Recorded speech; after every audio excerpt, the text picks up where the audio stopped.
Hi guys, welcome back to my channel. If you're new here, my name is Kayla and you are watching Kayla's Bookish Vibes.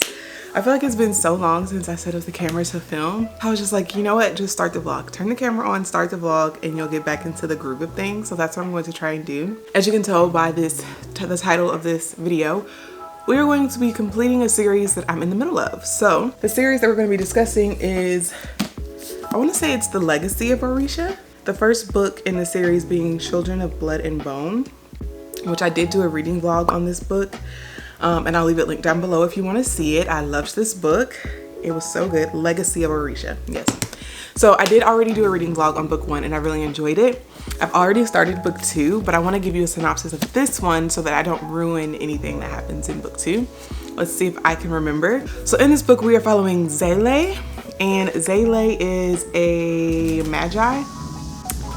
And you're probably gonna hear the AC running now because it just kicked back on. If you've been watching my channel, then you know I recently moved, and we moved back to my hometown, and I'm living in a very old house.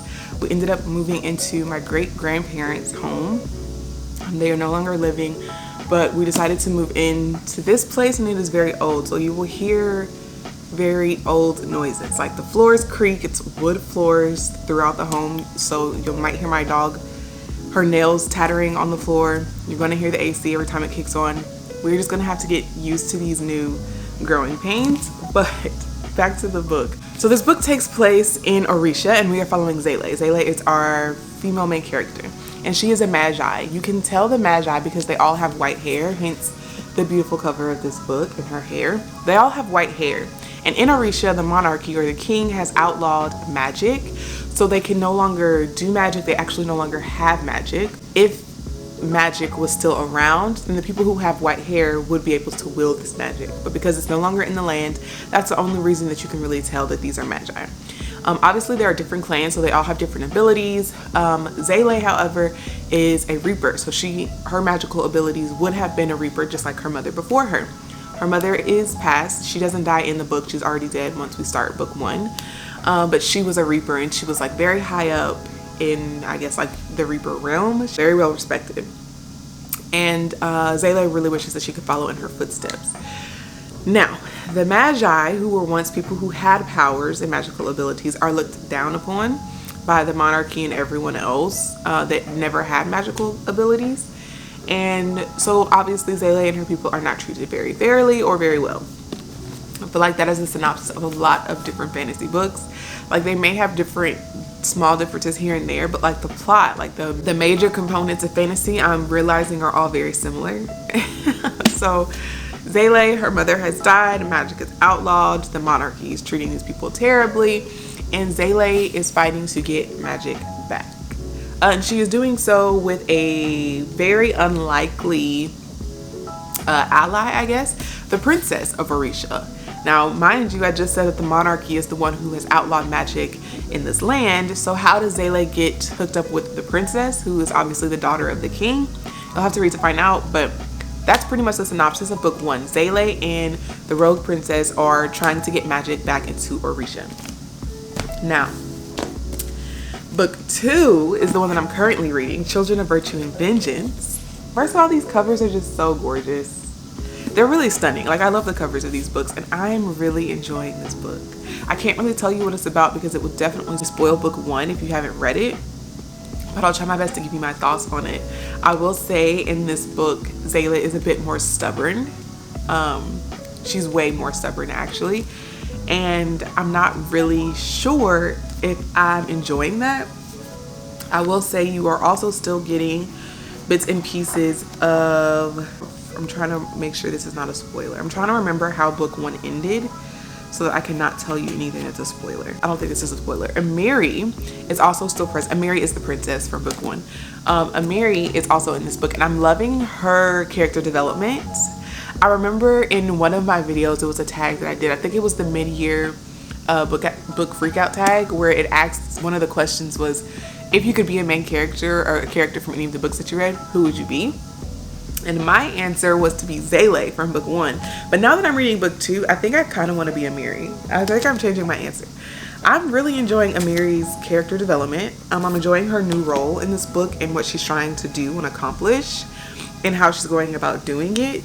Amiri is coming into her own. She is no longer the soft little demure. I'm so tired of hearing that word, honestly. Very demure. She's no longer the soft, demure princess that she was in book 1. I'm trying to get comfortable. Hold on, guys. Because I have my blanket here, but it's not cozy in the way I need it to cozy. So yeah, Amiri is just a lot more aggressive and she's not allowing things to get in her way.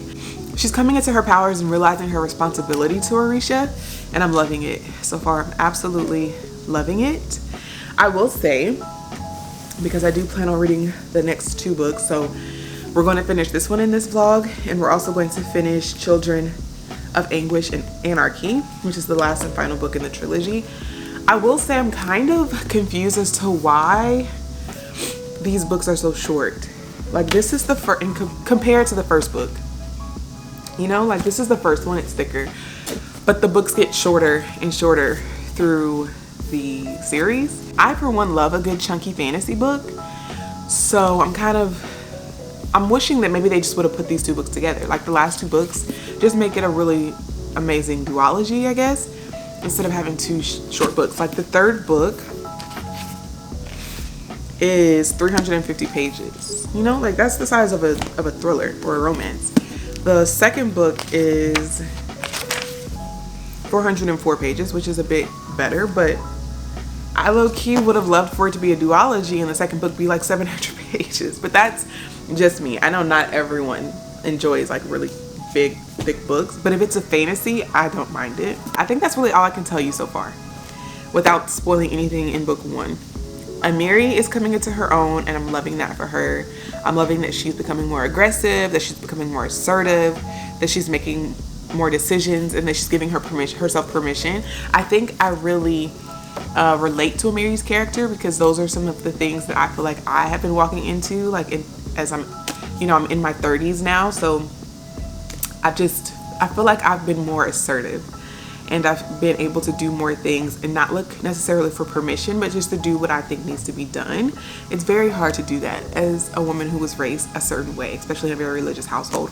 It's very hard to walk into assertion and to be confident in your abilities to make decisions. So walking into my 30s, I can feel myself doing that more. So as I'm watching Amiri do that, I'm just like, yes, I'm rooting for her, almost like I'm rooting for myself, you know? So I'm loving that about this book. I'm going to sit here and continue reading because today is probably going to be the only day that I can actually get some reading done. Probably for like the next week. Life is lifing over here. We have a lot of things, a lot of moving parts, a lot of things are happening. And so today's probably going to be like the only day that I can sit down and really read. So that's what I'm going to do. I'm going to sit down and read. I'm literally like giving myself permission to slow my roll, to take a beat, and to just be present and like really sit with myself. So that's what we're going to be doing. We're going to be reading Children of Virtue and Vengeance.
Guys, I'm thoroughly enjoying this book, but I think I'm really enjoying it because now I have like knowledge. I have the foresight of knowing that this is going to be made into a movie, and I believe it's a movie. I don't think it's a series that they're making it into, but I do believe it's been picked up to be like made into a movie. I cannot wait to see these things visually, like the different powers that everyone has and how they use them and what the different people look like. I feel like she's doing a much better job at describing people, not necessarily going so far in depth to where it's like, okay, these are just very unnecessary descriptions, but giving you like a very brief description of each different person that's not necessarily a main character, but they're all working together for a common cause, and each person's magical abilities come into play when they need them for like a different part of the plan. And she gives like a very brief description of everyone, and I'm loving her descriptions and how diverse everyone looks, like how different everyone looks. She describes their hair and their skin tone, and I just can't wait to see this made into a movie. Some of their magical abilities are really cool, and I can't wait to see how they do that in film. I'm hoping that they do this book justice. I mean, I need for this to be like Black Panther level of production. It's going to be so good if it is. If they can give us the same level of production that Black Panther was,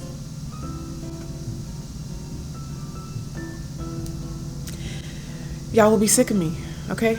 I'd be dressing up as Zele or Amiri for Halloween, and I'm not even lying. I'll insert a picture of me dressed up as a Wakanda warrior for one Halloween that we did with our boys. I had so much fun doing that costume. And if you give me Zele or Amiri in a Black Panther level production, you can hang it up. You guys can hang it up. I will spray paint this hair white. Too much. I'm enjoying it so far. I'm currently now on chapter 35. I'm enjoying my time with this. I am going to still sit here and read, but I need to make sure that my kids at least have lunch, you know? I'm still a mom. And even though all I really want to do is sit here and read, I have to make sure my babies eat. It's 11:25, so I could order DoorDash, and by the time it gets here, it'll be lunchtime, and then I could just still sit here and read. Okay. I kind of feel like that's a good idea. I kind of want some Chick-fil-A. I would love a good Chick-fil-A salad right now with some fries. I think that's what we're gonna do. We're gonna order DoorDash and continue to read. And then my babies can still have some good food to eat. I'm about to sit here, lay down, and start the third book. And I forgot that I never actually updated you guys on how I felt about the second book. Technically, it's the first book of the video, but it's the second book in the series. You guys understand what I'm saying. Children of Virtue and Vengeance, book 2 in the series. I completed it, and I gave it 4.5 stars. I enjoyed this book more than I did the first one, I think, but obviously I wouldn't have the passion or the zeal that I have for book 2 if I hadn't read book 1, because obviously you get introduced to everyone and the magic system and all of those things in book 1. You could just tell that book 1 was a really good setup, and book 2, it delivered, in my opinion. It definitely delivered. I loved so many things about this book. First of all, I feel like we got to know a lot more about the magic system, and we even got introduced, I feel like, to new magic or new aspects of the magic system. We're kind of learning with Zele and Amiri as they're learning everything about their magic, because obviously they don't know everything there is to know. As they're learning, we're also learning. So there's new magic, new abilities, new things that are being unlocked, and I loved that aspect of it. I think I already mentioned I loved Amiri's character development. I loved her character shift, her character change from book 1 to book 2. She just really came into her own, I feel like, in book 2, and I absolutely loved watching her do that. I loved watching her realize that if she wanted what she wanted, which was to be the queen of Orisha, then she was going to have to make decisions, and that people weren't listening to her. She was going to have to make them listen. No longer is she the sweet little princess from book 1. She is a powerhouse, I feel, in book 2. Although there were some questionable decisions made by both her and honestly Zele as well. Zele was very stubborn in this book. She also made some questionable decisions. There were times where I was just wanting to slap Zele 50-11 times to try and get her to come to her senses. So there were some frustrating moments, but I still love Zaylee. I just think Amiri has emerged as my new favorite character in book 2. I'm gonna stick beside her. I really enjoyed this book. I think that's all I can really say. I don't want to tell you anything about what's happening in this book because I don't want to spoil book 1. So I'm just trying to stick to like my feelings and the emotions that this book brought out of me. There's a lot of grief in this book that was brought up. They are at war in this book and people die in war. So there is loss. There's lots of loss in this book. But I think Tommy did a really good job in how she handled that. Honestly, I feel like when you are reading, especially in fantasy, if people aren't dying, then your stakes aren't high enough. So obviously some things had to go down, some things had to transpire in order for this book to be what it was. But I feel like it definitely delivered, and I really enjoyed this book. So far it's my favorite in the series, but obviously we have an entire book left to read, and that's what I hopped on this camera to let you know, that we were going to be starting book 3 in the series, Children of Anguish and Anarchy. Now this book is a lot shorter, which I find to be quite interesting, and I'm hoping that it delivers just as much as book 2 delivered for me. So I guess we're going to see. The cover is stunning. The cover eats. Obviously book 2 left off on a cliffhanger, so I'm really excited that I'm able to just hop right into book 3. To be honest with you all, I finished book 2 like 2 days ago, and I haven't really had time to like update my Goodreads or even like update the vlog. So yeah, I'm actually probably about to lay down because it's Saturday. Football season has started, college football. My husband is out with his friends watching college football somewhere. My boys have been banished to their room because they can't stop arguing. I'm pretty sure they're asleep at this point. And the house is very quiet and chill. So I think what I'm about to do is lay down in this bed and start book 3. Don't know if there's going to be a montage of that because, listen, when I'm in my bed, I'm real cozy. And I don't know if I want that to be on the internet. So I'll come back to you guys when I have more thoughts, initial thoughts on book 3.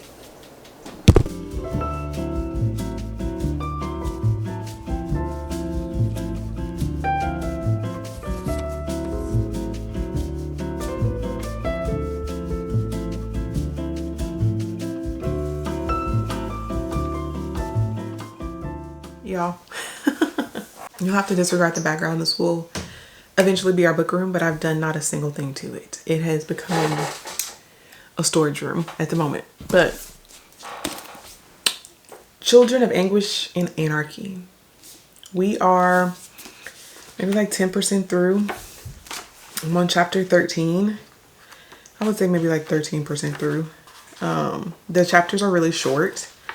Extremely short. Honestly, the book itself is extremely short, and I'm gonna have to be honest with you, I'm not very hopeful that I'm going to enjoy this book all the way through. I've only read this much, so you know, very little. This book can be turned around in this many pages, so I'm hoping that's what's gonna happen. But I don't like the way we're going. I don't like the direction that we're headed in. I feel like I'm reading a book that's separate from the first 2 books that we've already read. I feel like this book is not a part of the same series, and that is because of where we're going in this book and how it started.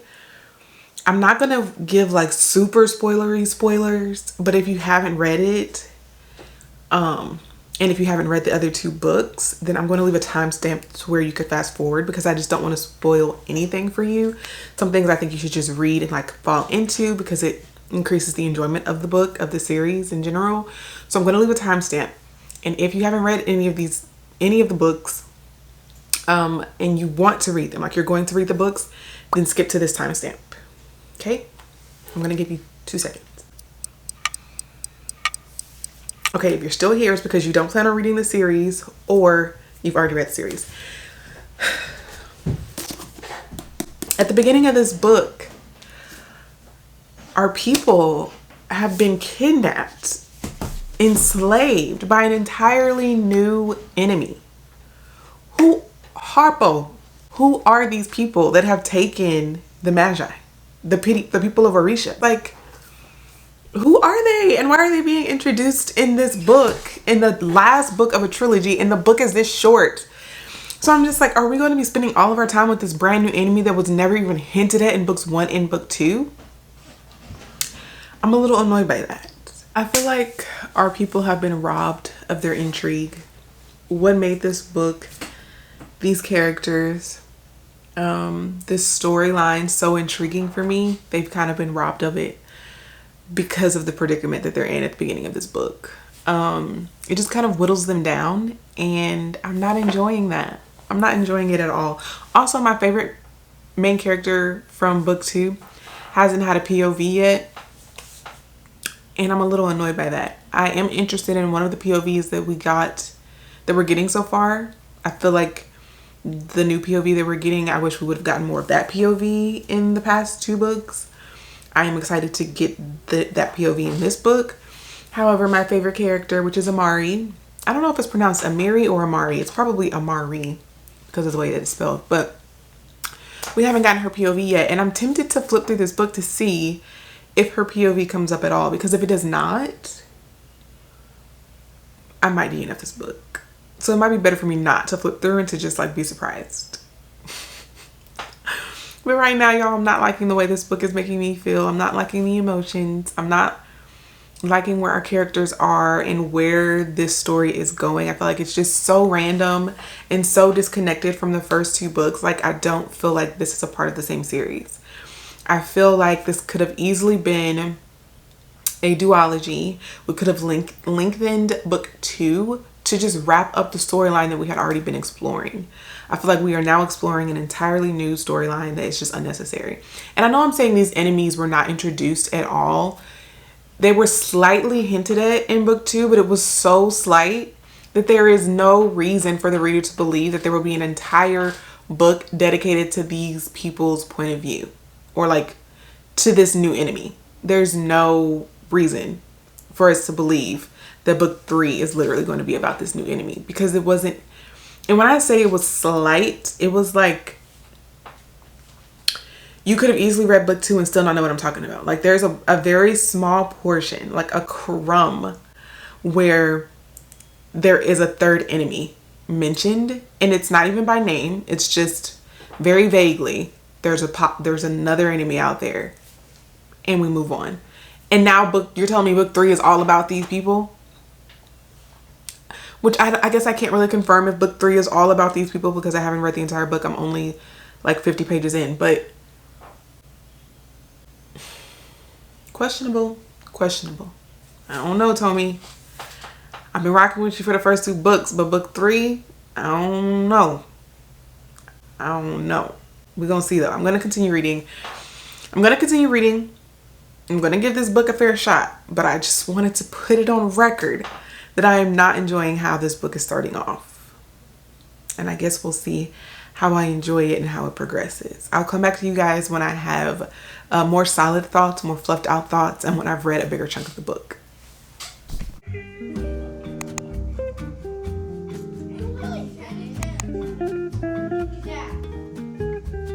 I lived in a very loving, chaotic, noisy, full of music and argument and comings and goings house.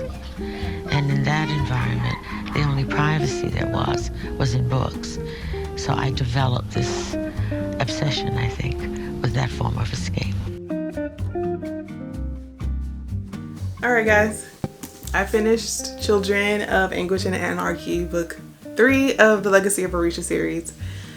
I finished it today, so I wanted to give you guys my final thoughts on this book so we can close out today's video.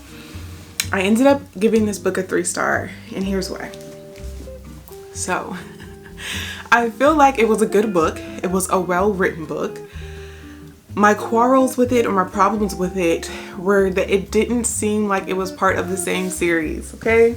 So, obviously, Children of Blood and Bone, I gave a 4-star. Children of Virtue and Vengeance, which was my favorite book in the series, I gave a 4.5 star.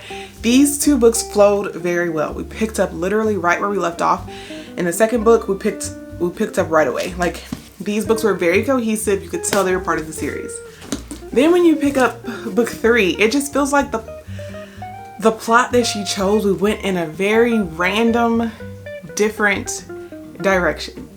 And it's not that I didn't like it. I didn't like the fact that we went in a totally different direction, because this was the last book in the series. I could see if maybe there were going to be more books in the series, then maybe we could think about, you know, just going in a different direction. But this wasn't like there's not going to be another book coming after this. So knowing that this is the finale, I just feel like we should be trying to wrap things up. Like, we should be trying to wrap things up for the reader so that we feel like we got closure. You do get closure by the end of the book, but it was just in such a roundabout, random way. We got introduced to a totally different enemy, a whole new group of people, which I think the new group of people that we were introduced to, they were pretty cool. Like, I enjoyed the world building. Tomi knows how to world build. She's going to give you the visuals, babe. You're going to be able to visually see what it is that she's talking about. So that I cannot take from her. The world building, in my opinion, was beautiful.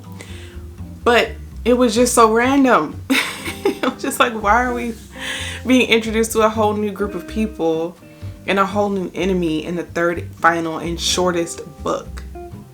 It just didn't really flow well with me. Also, I'm not going to give any more spoilers, but there were just some things that transpired that I felt like some things weren't even explained. Some things happened at the end of book 2 that I felt like weren't necessarily explained in book 3, and we just kind of have to like infer or guess, or like whatever you think happened is what happened, because it was never really confirmed. So that was kind of annoying to me. And then some other things happened where I'm just like, okay, it happened, and it was such a big deal that this happened, but I felt like we glazed over it. And I'm like, why didn't we spend more time here? Why aren't we? Because this book is so short, you could have given us more pages to talk about this situation that happened. But alas, we didn't. I ended up giving that book 3 stars. So overall, I guess I have to rate the series as a whole. The covers are stunning. Each cover is better than the last. Like, all of the covers eat down, but it's not about the cover, okay? I know these are cover girls, but we need to know what's on the inside, you know? That's what really matters to readers. As a whole, I'm going to give this series a 3.8. It's not a 4-star series because the finale just really let me down. And I was quite disappointed in how things ended. So I think the series overall is going to be a 3.8, which breaks my heart because I loved book 1 and book 2. But and I should have known. Like, something should have told me that the series was not going to end the way that I wanted it to because it was so short. And I kind of had that inkling. Like, you're probably going to be a bit disappointed, babe, because the book is so short. But I just thought maybe we're just going to get right into it. And she's going to wrap it up in a nice little neat bow, which I would have loved. But it is what it is, okay? You win some, you lose some. I enjoyed my time overall. It was just that last book, it really threw me. And I'm so glad that I read book 1 earlier this year and I was able to read the series in like pretty much like a quick succession, because I know book 1 came out years ago, but I didn't get the book until this year. So I didn't have to wait really at all to finish the series. I think if I would have read book 1, loved it, and then had to wait for book 2, read that, loved it, and then had to wait years for book 3, and then book 3 ended up being this, after I've been waiting for this, I would have been so mad. But because, you know, I didn't have to wait, I guess I didn't have those problems.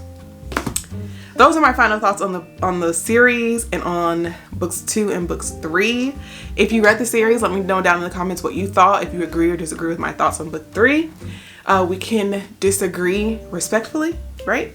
Thank you so much for watching until the end. If you did stay until the end, please leave this emoji to let me know that you stayed until the very end. Also, thank you so much for continuing to watch my content, even though I've been taking a little break as we've been getting settled in. We are still not unpacked. That book room still has to get put together, and I will get it put together eventually. But thank you so much for your patience and your grace that you have been showing me. I really appreciate you guys. Don't forget to like, comment, and subscribe, and I will see you guys in my next video. Bye.